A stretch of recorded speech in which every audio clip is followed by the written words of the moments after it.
Choi will take a whole lot of damage from the Samurai over there. Refrain will put him some good amounts of damage. Choi will be forced to use that Red Pot to sustain himself. But overall, still no kills going over in the mid lane. But Choi now has to recognize the threat that Yasuo will bring to the table. Right, so Choi did have to back off from that, but he actually came out on top in terms of summoner trades because he didn't even use any of his like flash or his ignite even. Just that he'll have to play a little more cautiously. The CS lead is important. We see Mountain coming in from the side now. And will anything happen at top? Nope, just going for the golems. So interesting choice for Mountain there. Actually, we saw that in the game when they went up against Middle Eagles there, which is, I think Mountain now brings a very distinctive style to his jungling.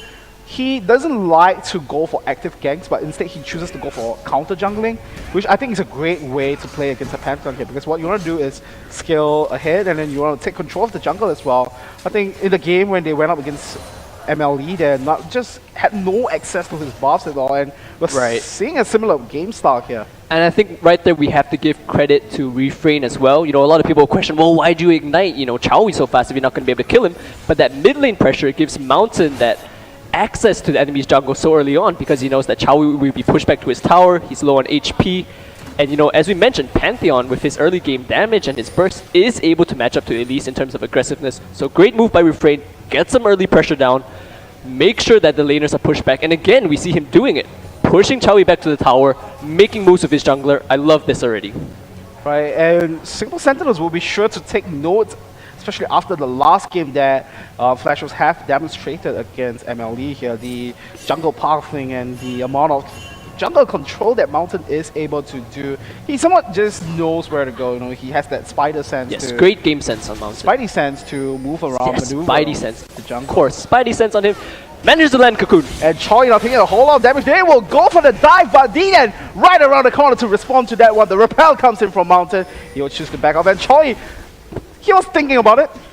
He thought about it. He thought carefully about it. Carefully, mind you. But decided not to go for it. And Hallelujah with a great play to keep Sword Art away from Cryonics over there. That's a great play from just as I said that, Death Sentence is not going to connect. But he did get the deny. Yeah, he did get the deny, which is great for him. Great deny by Hallelujah right there. Well, they're not done yet in the mid. Right, so D-Dan taking a whole lot of damage. He will not go down in the process, but he will have to back off. So that will provide some space for Mountain again to just to go for some counter jungling should he wants to. Right, so great play again by the mid lane and jungle. This is something about professional League of Legends that you don't always see in the solo queue. Enabling other people with your actions, Yeah. You can see just how aggressive Refrain is. I don't think he's even smelt his own tower yet. He's just been so close up in Chowi's face, pushing him. And again, we see because of that, Mountain's like, I'm going to take, well, everything in your jungle. Well, surprisingly, D-Dan still has that CS lead though. I think it's pretty much because he had to hold for Choi in the mid lane. Yep. That's why he had access to the lane. Yeah, and let's not take credit away from D-Dan. He was in the right place to. He noticed that aggression, noticed the possible dive in the mid lane, and was there to stop it. Almost got a kill on the tower. Great repel by Mountain though, saving his Spidey skin. Spidey skin looks like he's not going to shed that Spidey skin just of yet. Choi now looking to move to the bottom lane, or in fact he's just going to pop that pink ward, and we'll try to get some control back. In the meantime, and D-Dan now, he wants to go in for some action, but Huggy are not quite landing the death sentence. Yeah, but I'll be very surprised if SGS commits to this. Flash Wolves is so close to the tower, they have all their summoners available. There is quite a bit of damage that they can bring out from both, Jinx and Pantheon, but the fact that they're so close to the tower, hook lands though. Oh, there we go. Now Swala getting caught out. It does look like he is gonna take a whole lot of damage, but Simple Sentinels, they are not going to go for the tower dive over there. They recognize the threat of NL. And Choi now taking Refrain low, and he will force him slightly behind. So Singapore Sentinels keeping the pressure on this bottom lane, and with the Jinx pick that they have up their arsenal, I would say this is a great decision for them. Mountain is now forced to come down to this bottom lane. Yeah, so great move by SGS right here. Oh, hang on. And the Flame once again denying away from Swala, and he now get caught in the jumper. Cryonics gets caught. Cryonics gets caught, has to use that flash to get out of there. And I have to say great response from Flash was there to sort of make sure that they keep the pressure down, show some intimidation factor, and Cryonics not really in the position where he should be. So let's talk a little bit about that move by D-Dan and the rest of the Singapore Sentinels right here. Great move by them to get off that aggressive gank. I want to give them the benefit of doubt. Yes. I believe that they weren't going for the kill. Okay. But it was a move to force Mountain's hand. Because Mountain had been in their jungle so much and pressuring Chowie so much, they said, enough. Enough is enough. Get out of our mid lane, give him some room to breathe, get out of our jungle. So what D-Dan does is he focuses the lane so hard, and when you do that, you actually force the enemy jungler to come as well. However, they did make that little miscalculation where Chironix got caught by the cocoon, had to flash away. We see that Hallelujah's flash is down as well. Whereas on the side of Flash Wolves, only one flash was used from Sword Art. So, you know, a little miscalculation getting caught by some of the crowd control, but I feel overall a nice strategic move by SGS to, you know, say enough, curb that aggression on the side of Flash Wolves that, as you mentioned, was getting out of control. Right, absolutely vital for this one. They couldn't let Mountain just control Singapore Sentinel's jungle for too much longer. So, exactly like what you mentioned, have to force him down to one of the lanes to actually make him show his face for the very least. And surprisingly doing so in the bottom lane. And I think something that we kind of neglected as well, Stick and Ben W up in the top lane. Now we start to see that little discrepancy forming up. Stick now 15 CS ahead of Ben W. Our beloved top lane, you know. Yeah, always the forgotten ones. The forgotten ones, the unsung heroes sometimes. It's almost as if they're like little chicks, you know. Okay. They kind of peck at each other a little bit, don't do too much damage, but then they grow. Maybe it's more like a Charizard. Anyways, we're back into game. So the Charizard analogy will have to wait. I'm trying to imagine if they are chicks at level 1, so level 2, what are they going to be? Some steroid up chicken. Yeah. Genetically modified chicks. Oh my god. But anyways, as it is, we have another pause. But to shift our focus, talked about bot lane, talked about top lane, that discrepancy growing, as expected from Shyvana's early push, pushing Mundo into tower. Mid lane though, props to Chowie for being able to force Refrain's flash. And again, this is what I was talking about. The best teams, when it comes to professional League of Legends, will enable each other for aggressive plays. So D-Dan comes bottom. Yes. Forces Mountain to come down, says, Chowie, you're free to go and play super aggressive. Gets the flash out of Refrain. Small victories like that can lead to big plays later on. We'll see how that works out. Yeah, it's almost like a chain effect as well. Getting another pause. Like a chain of pauses. Well, not really that, but just chain, like you mentioned, chain effects. You force Mountain, you give some breathing space to Chowie, and then he will go aggressive there. And the other factor as well is that Refrain, he has that, you know, Everest Blade completed on his end, so he would get that extra bit of goal every time he goes for those CS. So let's see if that's going to affect his item build just for a bit. So I think one thing that's really great to watch is when these champions have the help of their teammates to play so aggressively. You know, Yasuo usually is someone you want to just farm safely on, but because he's been pushing Chowie in, he has that lead in CS, and as you mentioned, that Average Blade. So despite the fact that, you know, Yasuo doesn't have the best early game, he's off to a great start. And his win wall against Katarina is actually pretty unique. You can block both the Q, but importantly, the Death Lotus knives as well. Well, you kind of need to reposition yourself. If Chowie decides to just go into the face of Refrain, but again, Chowie's being very bold with this option, because if Refrain just hangs on to his dash, his E, and Chowie ult, all he has to do is dash past Chowie, lay down the wind wall.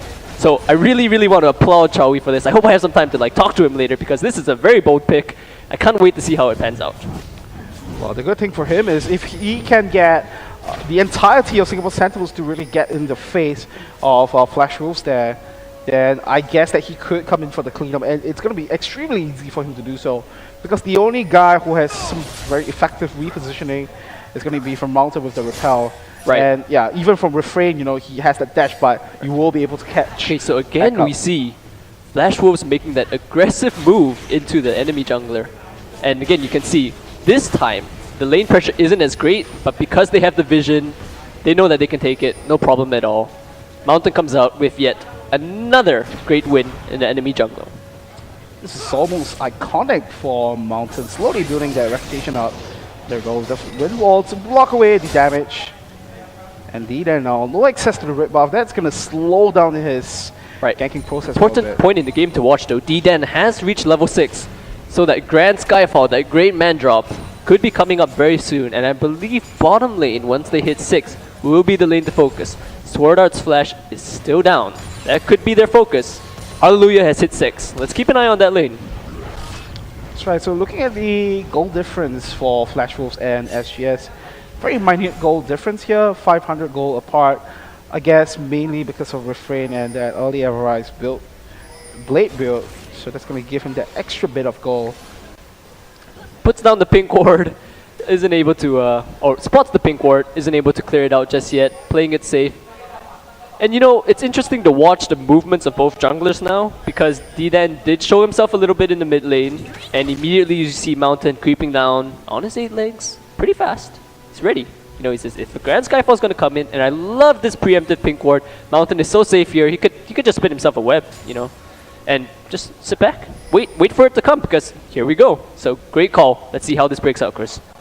And actually, Refrain is right around the corner as well. Should SGS choose to follow for fight, and actually Swara is the one that brings the fight. Chains of Corruptions comes down as well, and Mountain now from the back, and actually first blood gets picked up from D-Dan there, and does look like Mountain is collapsing. 6 the Fang down onto Hallelujah, will get the kill there. So 1-for-1 trade overall, but at the very least, Singapore Sentinels managed to pull the gank off and get the first blood in the hands of D-Dan as compared to Mountain. He did get the subsequent follow-up kill here. Yeah, very interesting choice for NL and Sword Art to go so aggressive. I feel that they had the timing off there, because we saw Mountain and Refrain coming in from the side, but wow, Mountain goes aggressive. And Cryonics taken down to a third of his HP, will use that barrier, and look at Sword Art just collapsing down to him. Mountain will pick up the kill in the end. He doesn't make it out. Yeah, Cryonics will get the counter kill with the help of the turret there. So a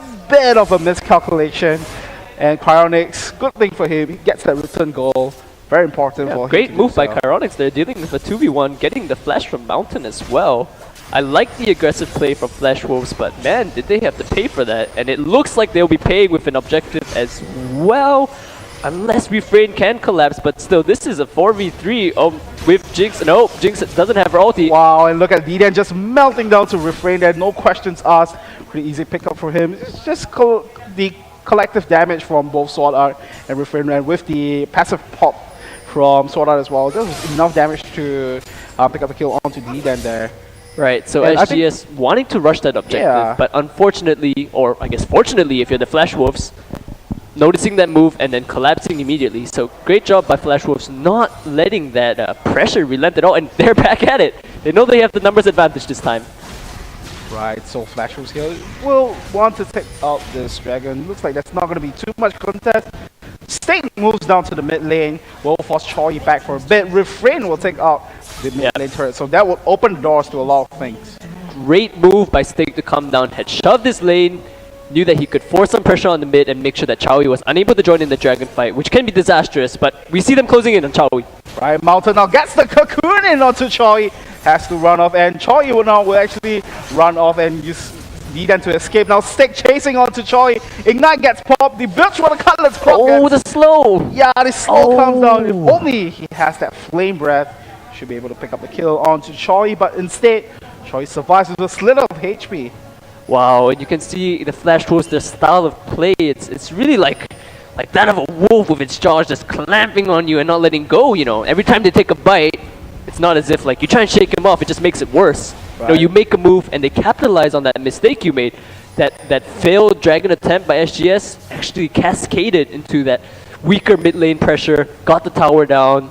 Chowie had to get out with, oh, the death sentence whiffing past the face of NL. Right, so as I was saying, Chowie had to back off from that as well, and just so much control overall for Flash Wolves right now. Up a tower, have a 3k gold lead. SGS has got to make a move somewhere. I feel that that Grand Skyfall probably is going to be the enabler for them in the bottom lane. So Grand Skyfall might come in for D-Dan here. I think the call is going to come in from Hallelujah should he land one good play, or even the death sentence as well. So let's see how this progresses. So I like the analogy over there, you know, just comparing the Flash Wolves to the methodology of how wolves hunt down stuff. Oh, Eno gets caught! There we go, Eno gets caught with the death sentence. That is the death sentence, and a bit of an overkill. Everyone just blowing everything down. The Super Mega Death Rocket not connecting. It was fireworks, Chris. Isn't that obvious? That was a celebratory. Oh, but never mind. Here we see. Oh, you know, I was gonna say Sword Art is gonna come down. Thought Mountain was gonna collapse, but no, the tower is there for SGS, and they take that, no problems at all. Great move by them. Again, I said SGS had to make a move to get themselves back in the game. Gold lead has closed by 1k, so they're now only just 2k down. Great move by them. Got the bottom tower as well, so that does open up, you know, so those man drops from the back if NL and Sword Art push up too far. I think Flash Wolves over here, they have to really force some mid-game engages, because if you look at Choi's items, primarily it's still defensive items. Yeah, very defensive, just trying to survive that onslaught from Yasuo. Yeah, having that Seeker's Armguard now, having that blasting wand, and I think he's gonna build into that Abyssal Scepter, so not too much front end damage, because I think some of the Katarina builds out there, you know, they want to go for straight up damage. Yeah, we've seen a TFG first Katarina. Yeah, that's pretty devastating, but yeah, it's kind of a cheese tactic though. You kind of surprise them with the amount of damage you can do and like how much distance you can close with your Shunpo. Against professional teams, they're going to be playing it a little more standard, a bit more safe, getting the defensive items first. You know, and Chowi's doing a good job despite all that early pressure, hanging on to that CS lead. But again, I think the story of this game is really just Mountain and how he's enabled his team to play so aggressive. SGS must punish them, and here it is. Great teleport coming in from BenW in behind. Right, so they are going to collapse in onto NL. The flash gets used as well, but not connecting the death sentence. Super Mega Death Rocket sidestep, whiffing past NL, and the great solar flare coming from Solar will save his life, but Cryonics eventually picks up the kill. The Ignite from Choi will pick up the kill onto Mountain as well. So 2 for 0 exchange, and Stake will take the top lane turret in return. So 2 kills in exchange for a turret, not exactly worth it if you tell me, because it will give some more map control to Flash Wolves. Right, so SGS really has to capitalize on this fact that they got 2 kills for free. They need to push mid lane, they need to get an objective, because as you can see, Stake is still doing work on top lane. He's gonna get that tower. I think the push has been repelled successfully, so you know, yes, SGS got those 2 kills. Great job by BenW to shove this wave up. Gonna stop any kind of freeze attempt, but Stake's still going at it, and SGS has not been able to secure an objective despite those 2 kills. Right, D-Dan actually. Wow, D-Dan putting on the hurt. Right, and the Blade of the Ruin King, but Hallelujah right around the corner. He needs to get the flame. The man drop comes behind onto Stake. No. He will just run in the opposite direction. Catches and him the though. Zap. And a few spears from D-Dan will clean up the kill, but it was a 3-man effort just to catch up Stake. Nice job on Cryonics to hit that zap though, because then he gets the assist money as well. Yeah, so and you money know, in the bank. Yeah, money in the bank. Right there for Jinx. 2-1-4 now. Got the Bloodthirster. You know, and in terms of scaling, just like, as you mentioned, front-end damage, right? Something that currently SGS is lacking. If they get Jinx rolling, wow, they won't be lacking for damage at all. So I like this move by SGS. They got the kill in the top. They should be going for objectives because they have the numbers advantage. And this is great. They're keeping Mountain where they can see him. You want to be able to see that Spidey. That's right. So Refrain now collapsing onto the top lane. Looks like Singapore Sentinels will have to back off. Flame Chompers being used to create some... Yep, just some preemptive chompers to stop any kind of engage or collapse. And he's still farming up a storm. He hasn't managed to get the last, the last hit on some of those kills. Isn't too happy. Doesn't have any kills under his belt. Has a few assists, but overall, I still really like the pick. I can't wait to see kind of the HP he can shred if he manages to get a few of those blight stacks off. As it is though, 2 towers aside now. SGS has done a great job equalizing that objective, and Dragon's coming up in 20 seconds. And I think that the next Dragon contest is going to be huge for both teams. They should be looking to control it, and BenW getting caught by Sword out of there will get locked in, and Sword out now using the Solar Flare to lock him into place. Stake now chasing onto BenW, and D-Dan right around the corner. NL now chasing onto BenW, and everyone collapsing onto BenW. There's no way he's going to survive that. Hallelujah puts his head in, and instead he will find out the Chains of Corruption not going to land. Whiffs! Completely out. Choi comes in! Choi comes in for the cleanup. The Janitor Duties, Choi will get the first kill.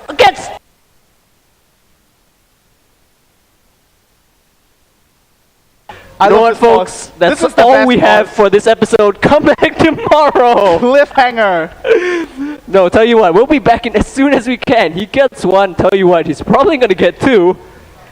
And wow, we'll just see what SGS does with this. Oh, there we go. The 3 seconds. 2, 2, 1. Is he going to One. get a kill? There we go. Oh, double kill. Double. And the box for Hallelujah as well. But Mountain 6 in the fangs. Choi now Oh, this is gonna dueling be out close. with Mountain. Mountain now looking for the repel, I think. And Ignite still popping onto him. Choi chasing here. Oh. But it's going to be the Sinister still that picks up the kill. And Choi now finds himself with a bunch of kills after sitting so stagnant in the mid. Right. So 3 for 2 trade, but SGS gets the dragon. All right, take us through this, Chris. What's going on here? So BenW gets caught way out of position. 5-man effort to get the raid boss down. Hallelujah. Just get caught up by Mountain. And the key here was that Chains of Corruption missed. And Choi from the back just gonna do some cleanup duties here. Gets the first kill onto Stake, gets the reset, and then gets the assassination in. And this was a little bit of a delay fight here, but overall he managed to get a kill as well. So 4-0-0. A very spread out fight, and the reason why it was so spread out, as you correctly pointed out, Chris, was that Chains of Corruption did not hit. And if it did, it would have locked actually SGS at the Dragon Pit. Yep. And allowed Mountain some time to come in. But as it was, he was a little far off, a little too spread out, and while with that Chains of Corruption missing, SGS secures that dragon. And wow, so how do you take down a Mundo?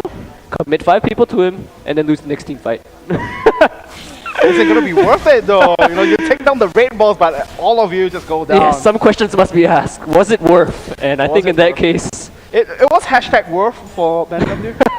Hashtag worth for BenW, but and SGS will be very happy with that.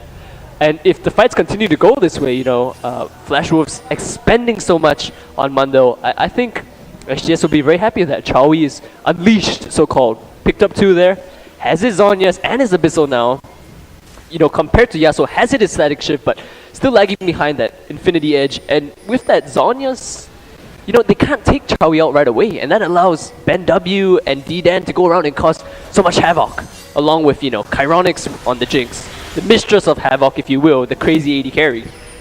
Right, and there we go, the man drop down in the bottom lane. Stake now will use the Dragon's Descent to run away, but Hallelujah right around the corner. Super Mega Death Rocket not landing again, but Flash Wolves are right around the corner. And Choi now looking to make something happen. No, not gonna get it. Choi, is he gonna go in for this one? Thinking about it. Yeah, he was thinking about it. Thinking carefully about it. Again, Chowie considers his engages carefully, as he should on Katarina. Of course, you should always. Oh, again, the hook not connecting. Hallelujah, not having the best game with his hooks. I do like the fact that he was ready to flank though with Shyvana. Preempting that Shyvana, that Stake would use that ultimate to go over the wall, was there for the flay. Unfortunately, could not land the hook with the movement speed that Stake was using with his burnout. So good job by Stake to get out there. Yeah. And again, we see some of the items being completed now. Blade of the Ruined King finished on Stake some time ago, but Mundo has hit 2 of his big defensive items, so he's going to be a problem. Whoa, the solar flare comes through. Hallelujah will flash from that one, and we'll pull Charlie to safety. And BenW now shoving to the top lane. He has that slight CS advantage over Stake, but that will change relatively soon. Stake has that Blade of the Ruined King, so he is able to duel out with BenW quite effectively, I feel. And I think the biggest member to look out nowadays for Singapore Sentinels especially, they need to somewhat rinse and repeat what they did at the bottom lane, at the Dragon Pit here. Yes. To let Choi really just get up in terms of items. He has that Zhonya's completed, has that Abyssal Scepter as well. So forget about release the Kraken, release the Katarina, man. Release the Katarina, indeed. The K factor for Singapore Sentinels. Indeed, the K factor for Singapore Sentinels is going to be huge this game. And I love how they have the kills also spread out on their team. You see Chowie has 4. Yeah. Pantheon has 3, which is, not that great, but he can build so much damage. Of course, he's going a bit more tankier now because Katarina and Jinx is more than enough damage that your team needs. And 2 for Jinx. On the side of Flash Wolves, 3 kills, 1 on their support, unfortunately. Yeah. 5 kills. 1 on their support, 1 on Yasuo, which is great. But 3 on Elise, and Elise is a great skirmisher, but when she transitions into the mid and late game and it comes to team fights, I want to give it to Pantheon just because of its ability to engage. Yeah. Force the fight, let Mundo go crazy, and just, throw the Flash Wolves into such a disarray that they don't know how to deal with a raging Mundo, a crazy AD carry, and then Chowie, on his Katarina. Release the Katarina. We're going to have to see, who's going to give that dedicated crowd control to Katarina. Right, and I think I have to agree with you in terms of Mountain here because he is the one holding on to majority of kills on the side of Flash Wolves. He is gonna fall off slightly, and for D-Dan, we always say that Pantheon kind of falls off a little bit as well. But the good thing for him is that I think he might be looking to build into that war models. We have seen that for multiple times, especially on the Jungle Pantheon, because the big problem with this Jungle Pantheon, we saw it happen before in one of the engages as well, is that when you go in for the Grand Skyfall, the threat is instead of running away, they just decide to focus on you instead, and then you just get the meltdown, and your Grand Skyfall just it's like money from the sky. Yeah. So having that war not so much the Grand Skyfall, especially if you play it solo queue and your team doesn't follow up, it becomes the Grand Fail Fall or the Grand Money Drop. Yeah, it's like, oh, we hit the lottery. Here's a Pantheon with IE Brutalizer and like 0 health. Let's just whoop. Yeah, so you have that damage potential threat, but you need to be conscious about your health bars as well. So building that Warmogs. Well, we don't know for sure whether it's going to be the Warmogs, but I would love to see that happen. But if he does build Warmogs, he does have to consider. Excuse me, he does have to consider that again the amount of percentage HP damage that the Flash Wolves can put out. Stake now not only with his Flame Breath, Blade of the Ruined King done. At least Inner Kit has percentage damage. Eno with percentage damage. But again, would it be such a bad thing if they focused on D-Dan? Because then that frees up Chowie, frees up Chironics. Exactly, that's what Singapore Sentinels want. They want Man W and D-Dan to be in the fray, soak up damage, let Hallelujah lock everyone in place, possibly with Death Sentence, the Flay, or even the Box as well, and then let Chowie come in for cleanup duty and then release the K factor for Singapore Sentinels. And Cryonics, the K factor as well. If there you go. Yep, the K factor for Singapore Sentinels can land that Super Mega Death Rocket to have the execute as well. So all this on paper sounds pretty strong. And Flash Wolves here, I guess on their own end they have a lot of disruption.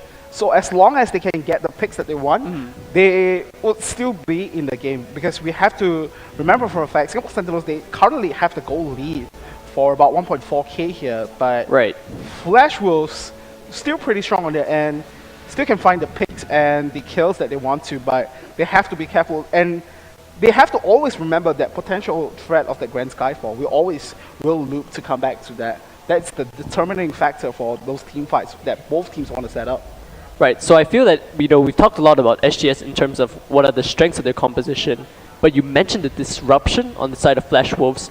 And I feel that if they don't allow SGS to get off that chaotic, very forced engage that throws them into disarray, if they get, for example, stake the flank, they sweep up Chironics, the 2Ks, Chironics and Katarina, okay, fine, but Chao, K, C, kind of there. Oh, okay. Basically, they sweep up those 2 carries, okay, and then Refrain is the one that comes in with his ult, that last breath. Then it's the Flash Wolves that are throwing SGS into disarray. And from there, just so much craziness goes on with a dragon in your face, a samurai, Leona for CC, locked down by Varus. I just want to see them be the ones to pull off the engage. And the good thing about Flash Wolves as well, just like you mentioned, they have a lot of percentage health damage. Definitely. And, so